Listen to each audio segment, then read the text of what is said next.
Now, the illusion of distinction or difference is due to certain apparent superimpositions, limiting adjuncts as they may be called, which are associated with this body.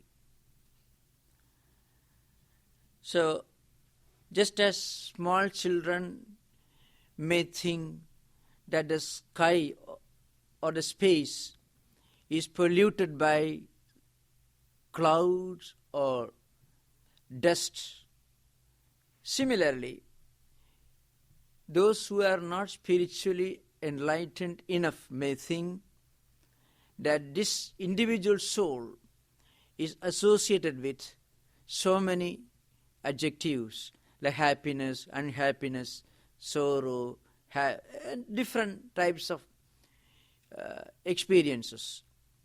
But in reality, the Atman, the soul, the self, the supreme consciousness is totally free from any of these associations. This idea was put forward. And also I tried to explain the three approaches in Vedanta, in Advaita Vedanta, in analyzing the relationship between the individual soul and the Atman or the self. The Advaitin theory is this: there is only one reality, and that supreme reality reflects on our intellect or mind, and due to this we feel that we are different. In reality, there is only one supreme reality. Just as different vessels made of clay, like say glasses or pots, pans and so on, they appear to be different, or the space within them appear to be different. That verse, in fact, that is the topic we are going to deal with today in greater detail. Gaudapada, the author, drives home the idea, and his intention is to establish what is called in Sanskrit technically Ajadivada, or the doctrine of non-origination. I shall explain this in greater detail, which is important in this context. So as I said earlier, there are three approaches or three theories which Advaitins put forward to analyze the relationship between the individual soul and the cosmic universal soul, with a view to establish the unity, the non-difference, and the oneness between the individual soul and the Supreme Self. Their purpose is to establish that the Atman, the Self, the consciousness is one. The apparent diversity is only an illusion. This idea is explained in the light of three theories. The first one, as I said, it's called limitation theory. In Sanskrit, it is called Avachedavada. Now, this theory is upheld by a great Vedantin who lived in the 9th century. His name, as I said earlier, was Vajaspati Misra. I gave some details of how he happened to write this great work. Bhamati, that's the name of the text. Now, according to him, the unlimited supreme reality comes to be viewed as limited. So limitation is only conceptual, unreal, or it is imaginary. The example, as I said, suppose there is a pot sitting in front of you. Inside the pot there is space. Space is called in Sanskrit Akasha. Sometimes in some technical books you find ether, but space may be a better, more intelligible translation. Less technical. So inside the jar or a pot or a glass there is space. You have to think of an empty pot, of course. An empty pot. Now, there is space outside the vessel and there is space within the vessel. Now, apparently, you feel that the space within the jar is limited by the shape of the jar or the size of the jar. So, jar or pot may be called ghata in Sanskrit, ghataka, this is masculine gender. And the space which appears to be confined to that pot is called ghata akasha, means space which really is not limited or confined to the pot but appears to be so. So this limitation is only imaginary. This is the implication of limitation theory of Vachaspati. So the supreme reality, the universal consciousness, the unlimited absolute reality appears to be limited, but it is only an appearance. In reality, it is undivided, one single reality. This is one approach. In other words, when you apply this to individual soul, universal soul relationship, you have to say that this body, this mind, this intellect, all these are peculiar to every individual soul. Body is different. In fact, you will be surprised. There is an interesting context in Manisha Panchakam, which is one of Shankaracharya's small verses. I am not going to details. The idea is well established there. What is the difference between different human beings? Now, with regard to body, every human being is the same. Everything in this world is made of matter, 5 elements. So what difference is there? What distinction is there? Every human or even animal bodies are also made of 5 elements. The 5 elements constitute what we call material entities. So everything is the same. Well, then what about Atman? Atman is also the same. Consciousness is also the same. In every living being, this consciousness, Atman or self, manifests. So there is no distinction with regard to body and no distinction with regard to soul. Then where is the distinction? The distinction only is with regard to the degree of manifestation of this Atman. If you have now let us say there are 7, let's say the total human population in the world is 7 billion. You can compare the 7 billion people to 7 billion mirrors.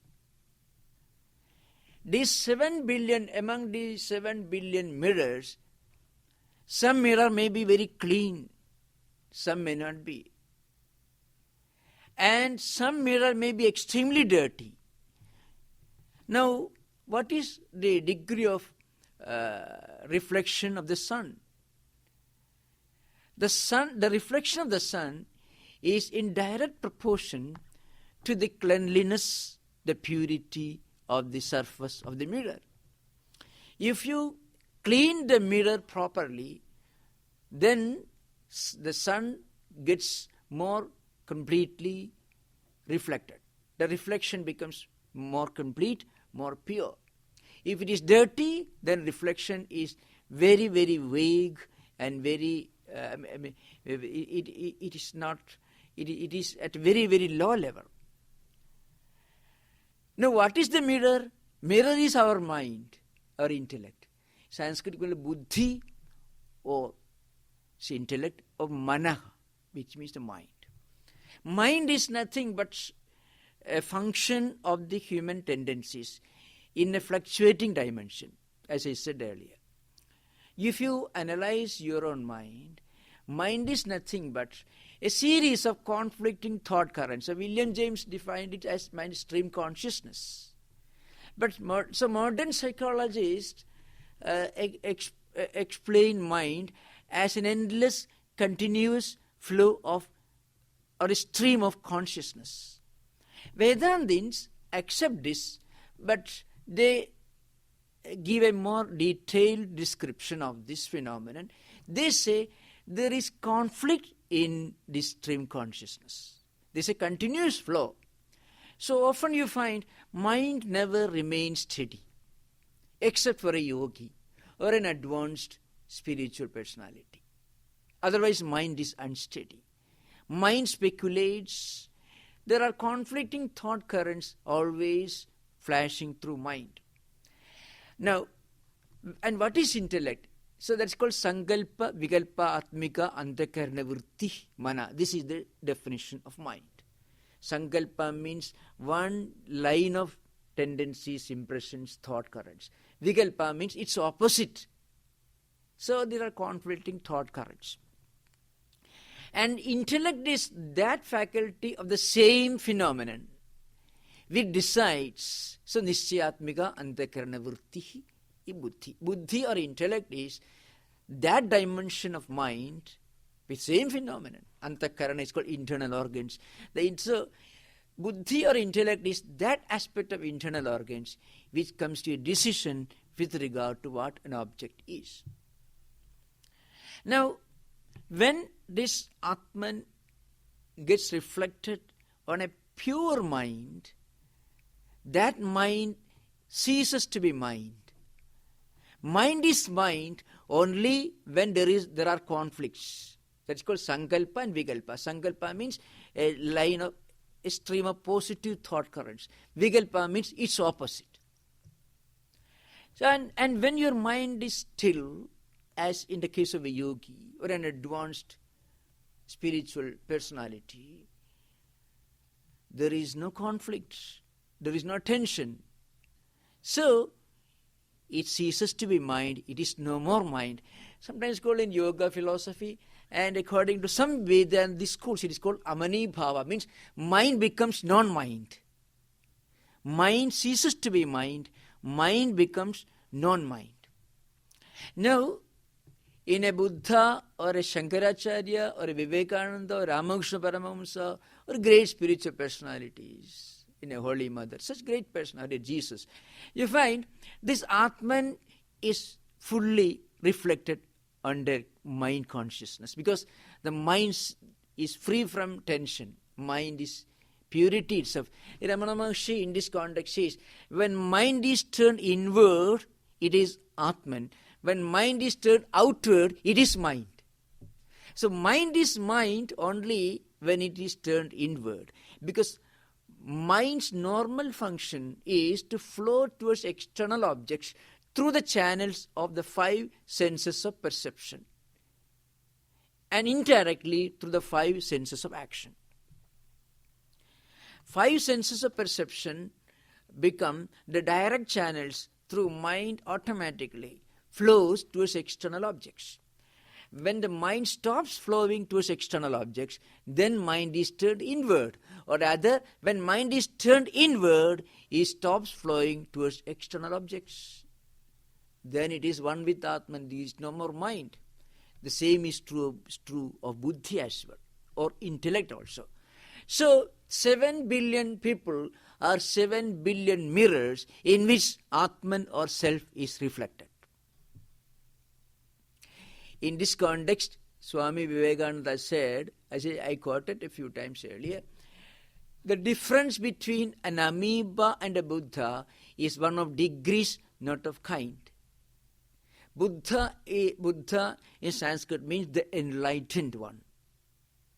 Amoeba is a very primitive creature at the bottom line of evolution, physical, biological evolution. See, in an amoeba also, Atman reflects. But the mirror, the internal organ, which is called Antakarana, Buddhi and mind, are very primitive. So the reflection is is at a very low level. In a Buddha, the enlightened one, it is on a higher level, all great spiritual personalities. So that's why I said earlier, the difference between different human beings is only with regard to the degree of manifestation of this immanent reality, the consciousness, or the Atman, or the self. Otherwise, there is no distinction. As to body, the same. As to Atman, the same. Atman is universal, omnipresent, all-pervading. And body, the same 5 elements constitute all human or non-human bodies as well. So where is the difference? The difference is only with regard to the degree of manifestation. Now, as I said sometime in another earlier context, I said, so there is an interesting episode in the life of Socrates. Socrates was sentenced to death. He was accused of misleading the young men of Athens. So, in fact, Socrates came a bit too early. Socrates was far in advance of the contemporary Greek civilization. Greek civilization was essentially a body-oriented civilization. Perfection at a bodily level, at a material level. So you find ancient Greeks excelled in aesthetics, with regard to mind and body, of course. Mind also at the primitive material level. So Socrates was beyond the comprehension of the contemporary Greek intellectuals, Greek elite. So he was sentenced to death, but nobody could understand him except a few like Plato and others. Now, one of his friend and also indirectly his disciple. He was not a disciple in the sense Plato was a disciple. His name is Crito. So he wanted to pay visit to Socrates. He somehow managed to get entry into the prison the early morning, maybe. And Socrates was sleeping. He was fast asleep. He was not bothered. In fact, Crito, who was so much anxious about Socrates, but the man who was about to die maybe within a few hours was absolutely free from all botherations. He was deep asleep, and Crito waited. And then there's a long dialogue in Plato's dialogues, you find. Plato is all Socrates' theories, ideas only. So, how could you manage to enter the prison? Why, if you came so early, why didn't you disturb me? Why didn't you wake me up? So, Crito said, I didn't want to disturb you because you were fast asleep. And then Crito asked him, how shall we bury you? What kind of burial do you want? So then Socrates replied, as to body, do unto my body what you do unto other bodies. That is the translation. And before that he said, you should be able to catch the real me. You should be able to catch the real me. So even Socrates had an idea of the real me, which is different from my body, my intellect, my mind, all that. So you can find these higher mystical, spiritual, universal ideas on different, but maybe called philosophical parallelisms in ancient world. Now, the first theory, as I said, was the Avachedavada. We are coming back to the subject. Next one is Bimba Pratibimba. It is called reflection theory. This theory was mostly held by one of Shankaracharya's own disciples who wrote a famous book, Panchapatika, which is a short super commentary on related to Brahma Sutra Bhashya of Shankara, and also by his one of his followers called Prakashatma Yeti. It's called Panchapatika Vivaranam. That is the advanced super commentary on Panchapatika. See, this particular school of philosophers, Advaitins, are called, they are called this Vivarana Prasthana, means the school of Vivarana school of Advaitins. The earlier school who hold the theory of limitation theory is called. That school was known as Bhamati school, and the school which upheld this reflection theory was known as Vivarana school. the Vivekananda name was given after the famous Vedantic text called Panchapadika Vivaranam. It's a commentary on Panchapadika, which is written by Padmapada, who was the direct disciple of Shankaracharya. Padmapada's Panchapadika. The third school, as I mentioned, is called, it is called Abhasavada school. It is called, it's called Vartika school. Vartikam is a commentary in metrical form on another commentary. Vartikam it is called. So it is a huge book, very huge book, written by another disciple of Shankaracharya, Sureshwara. So he wrote two Vartikas, Taittiriya Upanishad Bhashya Vartikam and Brihadaranyaka Upanishad Bhashya Vartikam. It's a very, very voluminous, important work. So the Vartikanta Atma Brahma Vidya, it means there is nothing in Brahma Vidya tradition which is not referred to or explained in the Brihadaranyaka Upanishad Bhashya Vartikam of Sureshwara. So it's a very famous book. According to them, they believe that this apparent difference is only an illusion. That means this world is actually an appearance. That's all. It's a primary appearance and also secondary appearance. So according to them, this distinction is only an appearance. These are the three theories which I just as a context I mentioned. Now we will come to the sixth verse that I referred to earlier. Sixth verse of the third chapter of the Mandukya Karika, Advaita Prakaranam is called. Rupakarya samakhyascha vidyante tatra tatra vai akasasya na bhedosti tadurjiveshu nirnayaha. It's a famous verse. Now, how do the great spiritual personalities, Advaitins, how do they come to a decision with regard to the non-difference between different jivas, different individual souls, and the universal soul? That is the subject here. So, those of you who want to refer in the prose order can see Rupakarya Samakhyaha cha tatra tatra vidyante vai akasasya bhetaka na asti tadvat jiveshu nirnayaha. See here, Rupa actually means form. Karya means utility, usefulness. Samakhya means name. Now, again you have to think of the large number of vessels sitting in front of you. Well, right in front of you on a table, there are some glasses,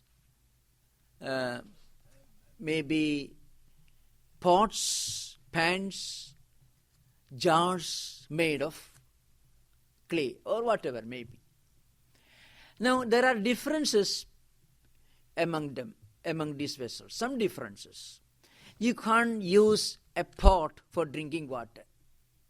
You can't use a glass for bringing water from a well. You need a pot.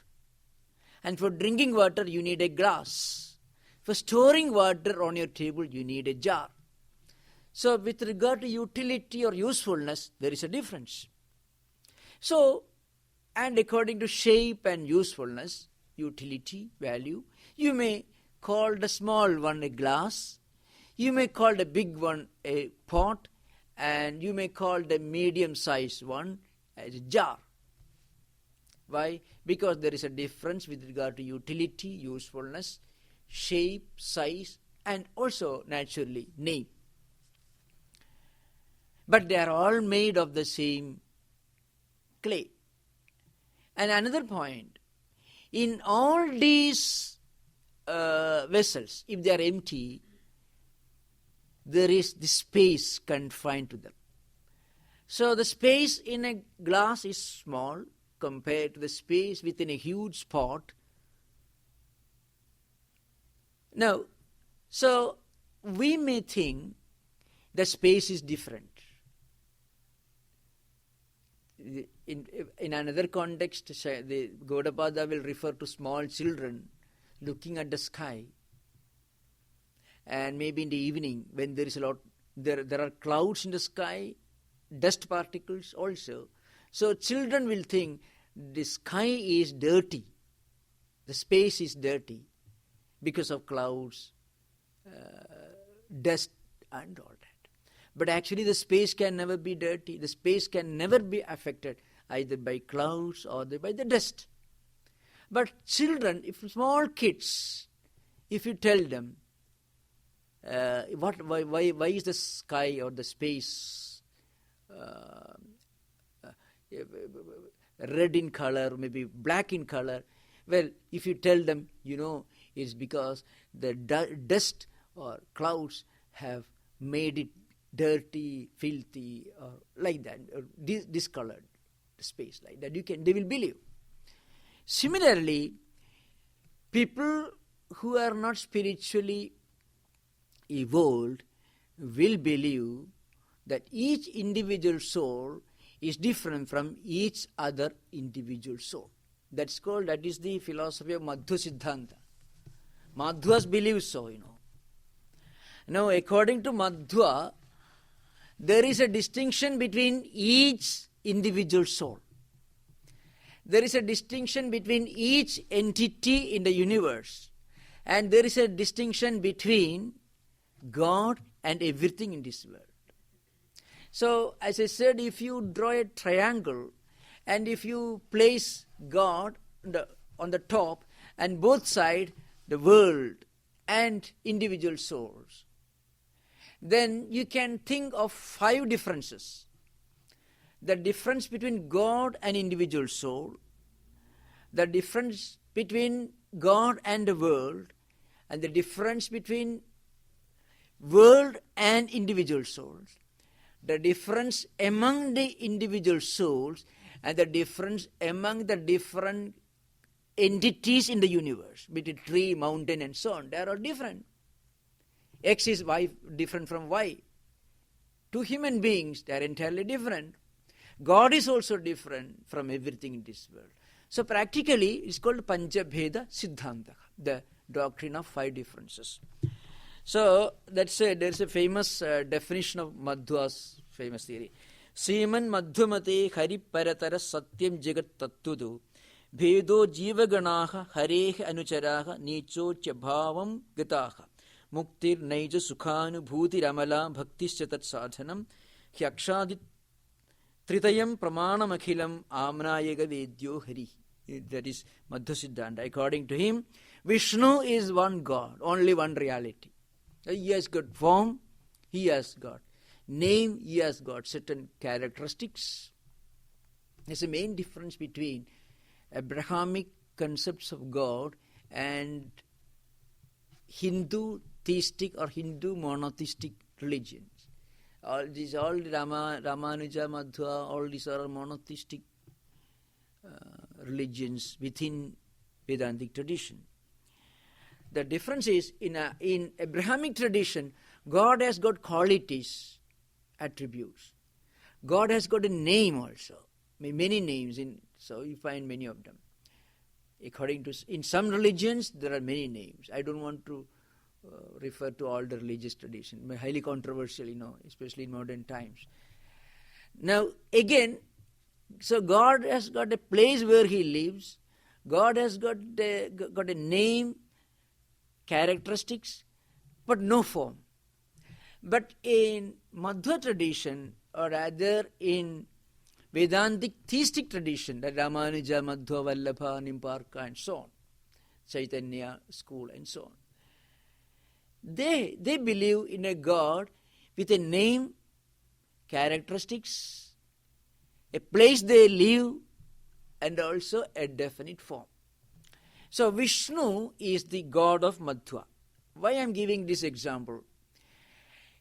On the one end of the pendulum, you can see Shankara and Gaudapada proclaiming to the world that the reality is one, the reality is beyond attributes.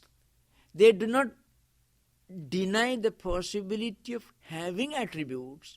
What they imply is the reality, the supreme reality, transcends attributes. The reality has no form, means it's beyond form, beyond words, it is omnipresent, it is immanent, all-pervading, it is transcendental, and it is one.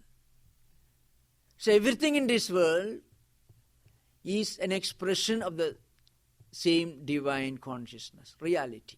As I said earlier, the difference is with regard to the degree of manifestation of this inner divinity within.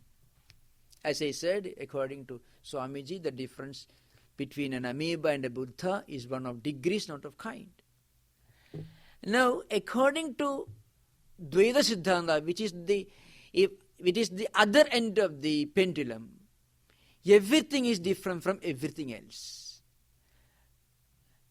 So, the first principle is Vishnu is the God who is the supreme. And again, the difference between God and Jivas, individual souls, the difference between God and the world, the difference between different individual souls among themselves, and the difference among the different entities within the world, all these differences are permanent and absolute. That is one thing. In Advaita, the difference is only with regard to the degree of manifestation. Means our own spiritual evolution. That's why in Dvaita Siddhanta, Madhvacharya Siddhanta, there is a special place where there is a special place that's called Naraka or hell, where people take permanent residence, eternal damnation.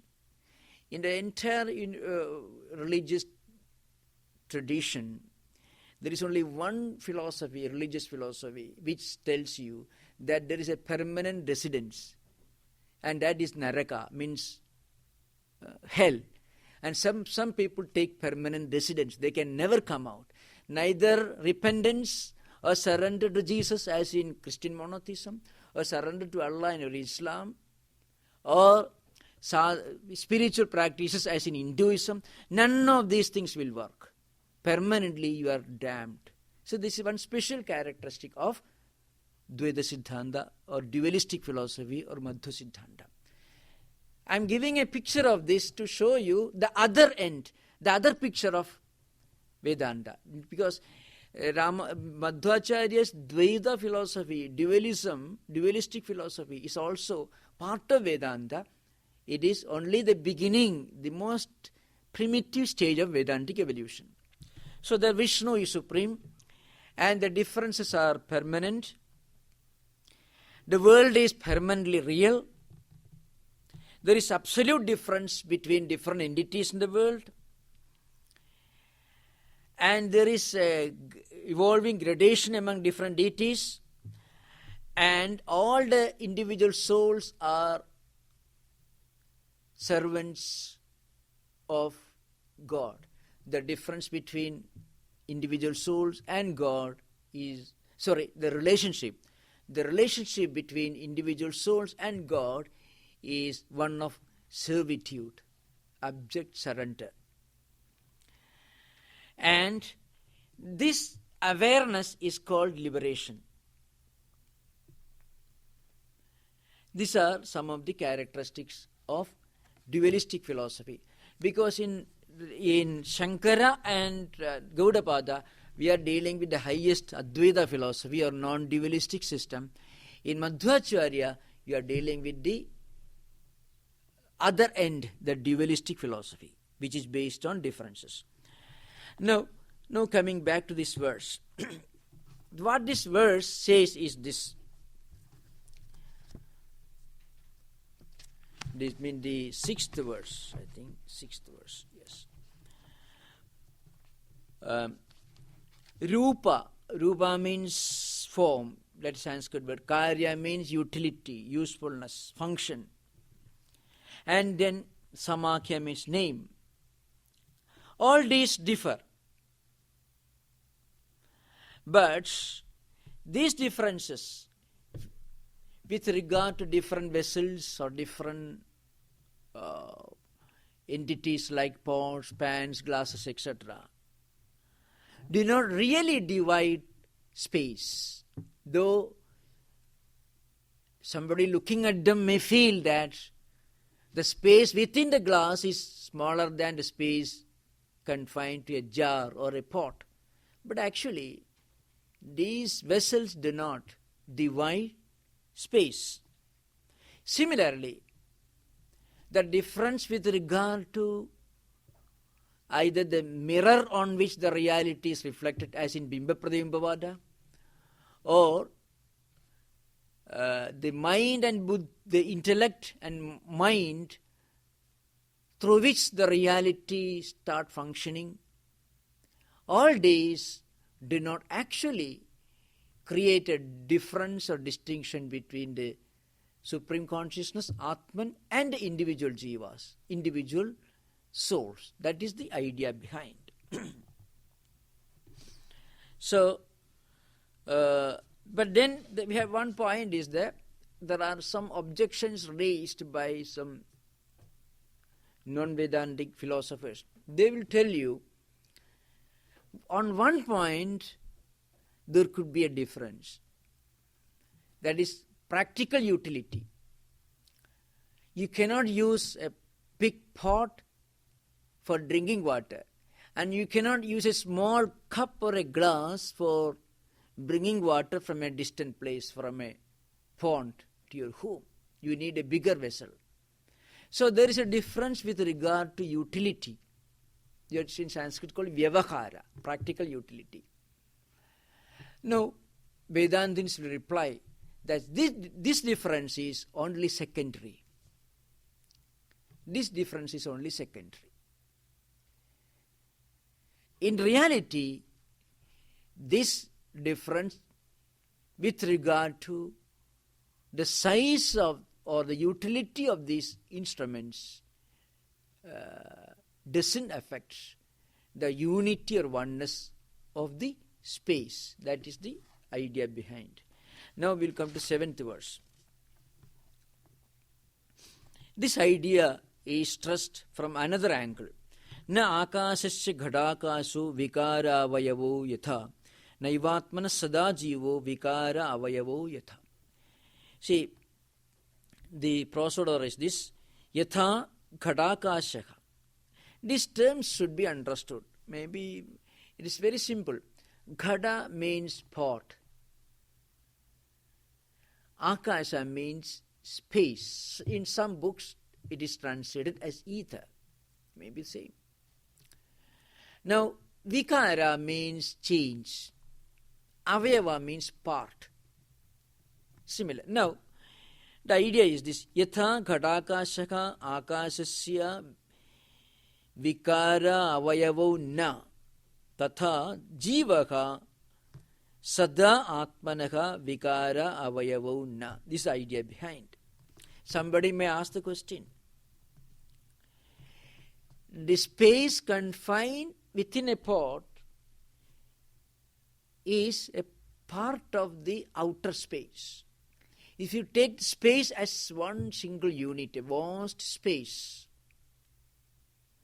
and if you relate it, if you compare it with the smaller space within a pot, then somebody can argue that the space confined to a pot could be termed as a part of the outer space. But this is only an imaginary relationship analysis, because this vessel is not a permanent entity. When you form a vessel, you feel that a space is carved out of, a smaller unit of space is carved out of the bigger unit, universal space. So this is only imaginary. Another argument may be, it may be a part of it. So both these arguments are wrong. Somebody may argue, if you think of a tree, a branch of a tree or a leaf of a tree, the trunk of the tree. All these are different parts of the tree taken as a single unit. Similarly, the space confined to a pot or the space confined to a glass should be considered to be parts of the vast universal space. This part and whole relationship is only secondary. It is only relative. It is not permanent. Before you created this glass, before you created this pot, Gaudapada, or the space confined to the jar or a pot, did not exist. If you break it, then also it will not exist. It is only relative. So what is relative cannot be considered to be the reality. It comes and goes. So its existence is relative. So what is relative ceases to exist when you look upon it from the angle of the absolute. See, relativity is understood when you realize what is absolute. Because the relativity of the relative is recognized to be the relative only when you transcend the relative.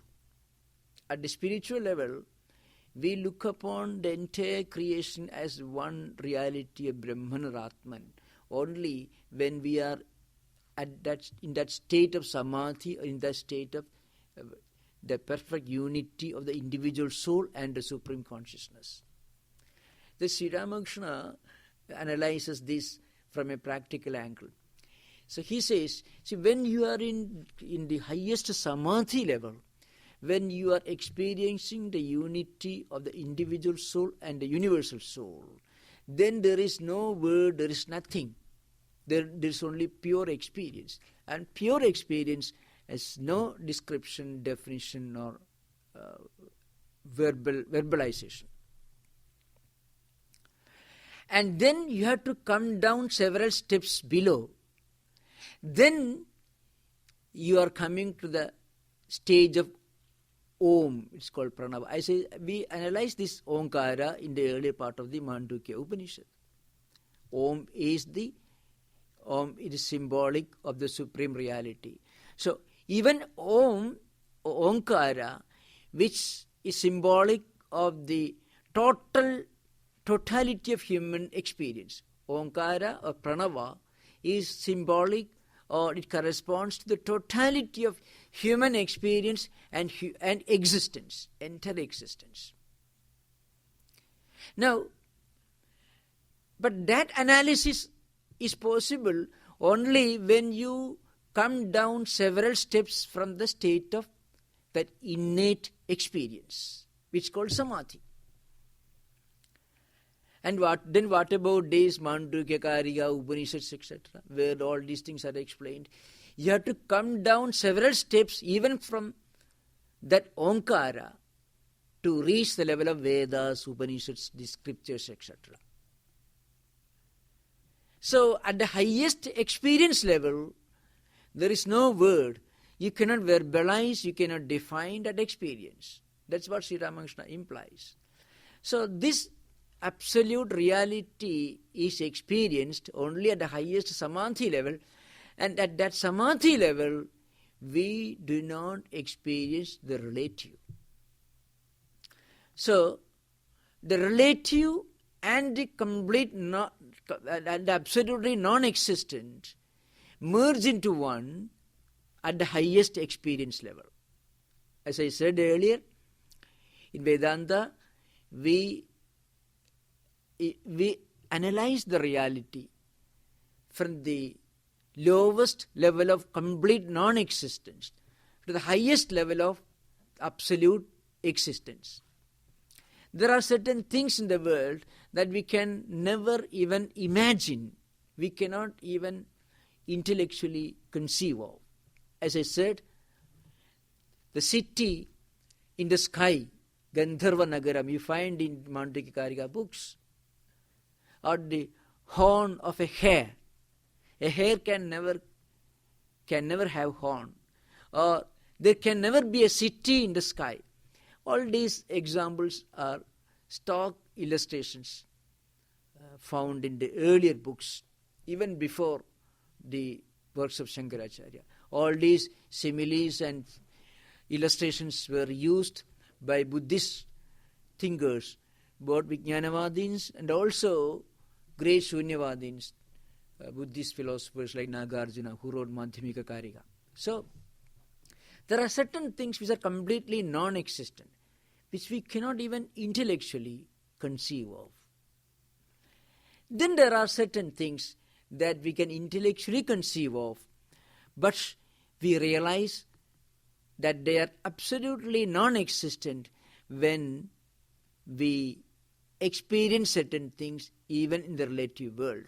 As I already explained last time, you have to think of the rope-snake analogy. When a rope is mistaken for a snake in semi-darkness, the person who makes that mistake goes out in search of a stick. But when he comes, when he returns, when he brings light, he realizes it is only a rope. Now, what about a snake? What is the status of reality of that snake? The snake is only snake idea. It is not absolutely non-existent. We can never imagine the rope for the snake if the snake idea itself was inconceivable. The snake does exist maybe in the zoo or in the forest. The person may have seen the snake the previous day in a forest. So naturally he superimposes that snake idea on the piece of rope. The snake is not completely non-existent. It can exist as an idea. But the illusoriness of the snake idea is realized at the relative level itself. When he brings light, this rope is recognized, so the snake idea vanishes. What about the rope? The rope and the entire universe are all relative.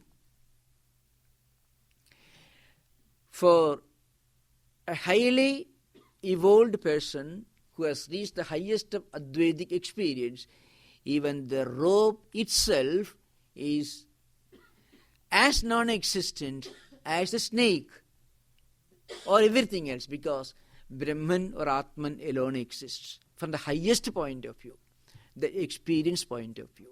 That means from the point of view in Samadhi, where the individual soul realizes, experiences his unity or her unity with the universal supreme soul.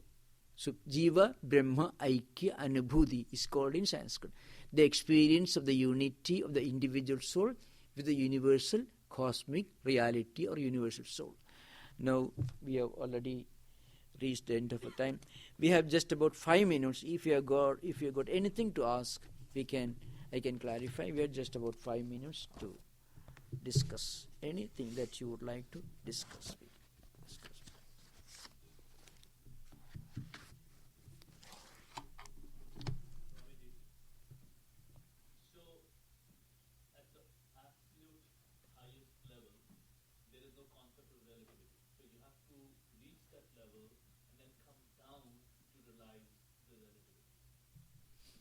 Yes, what really happens? See, when a highly evolved person reaches the highest experience, he becomes a completely transformed person. He may come back and continue living this world, but the experience or the fact that he is one with the entire creation, with the entire universal reality, will be always there as a background within him. He may live in the world, work in the world, but the world and all its variations will not affect him. That's the main difference. So, a spiritually evolved soul, a great soul who has reached the highest Advaitic or non-dualistic experience, may also live in the world, work for the good of the world. The main difference is that person won't be affected by what happens in this world. He can, in the Gita, of course, when Sri Krishna explains the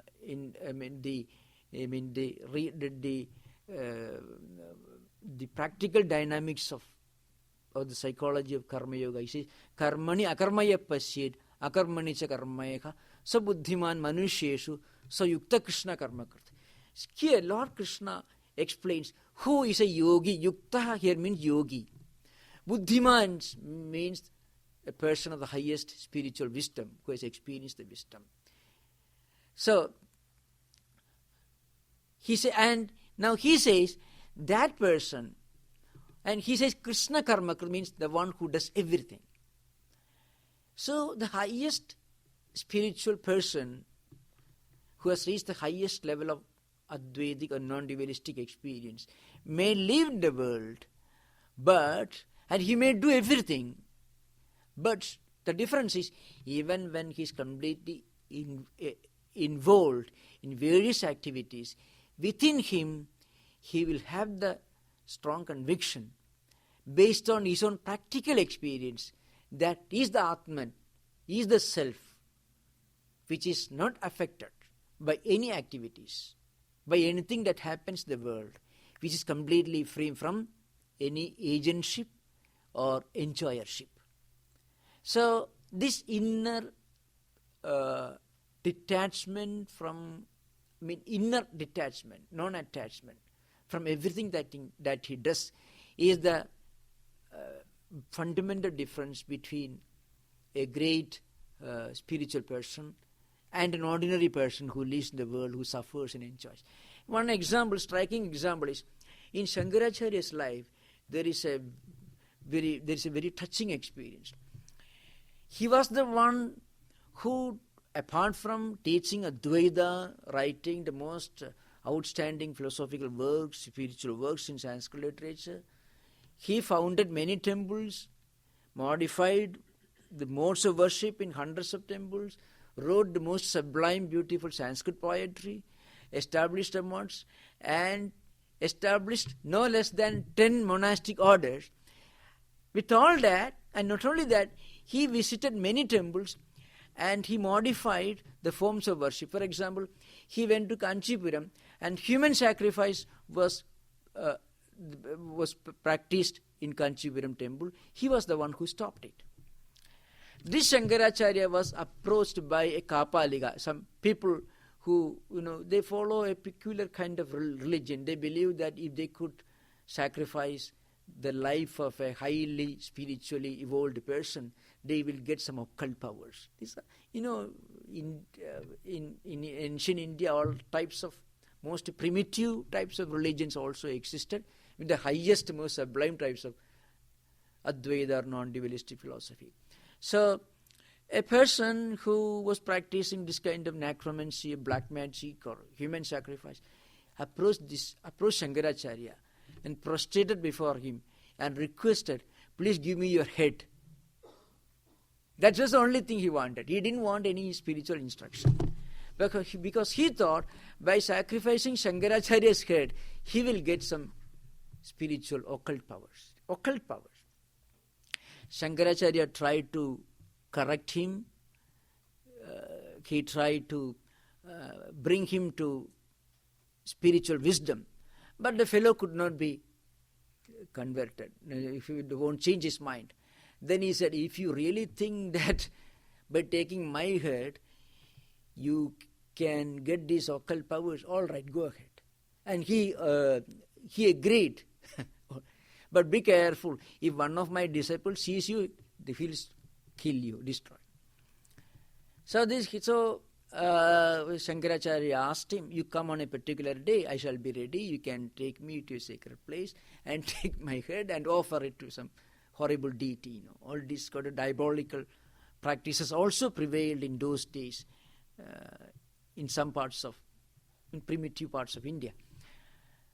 And of course, now on the way, one of his disciples, Padmapadacharya, came to know of it, and he came and saved Shankaracharya. He took the form of a lion, that's the mythology says, and killed this occult practitioner. Okay, now the idea, why did Shankaracharya allow this man to take his head? He was the one who stopped all the diabolical religious practices prevailing in those days.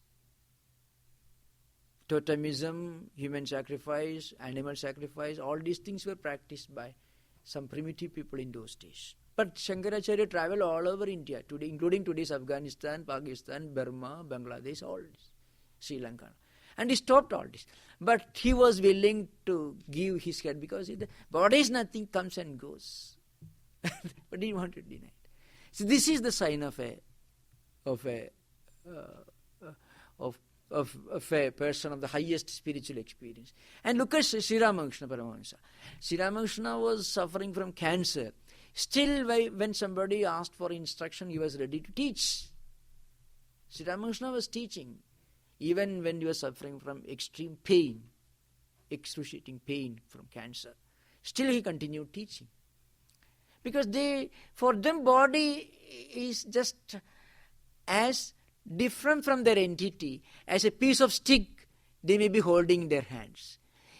If you may be holding a stick in your hands, if somebody cuts that stick, it won't hurt you. So they could look upon their own body as something different from their true entity, true self. So, along with involvement in activities for the good of the world, for the good of others, they will also have this perfect non-attachment. That is the result of this experience, spiritual wisdom. This combination of both. So they could do everything, still remain non-attached. So, Om Shanti Shanti Shanti.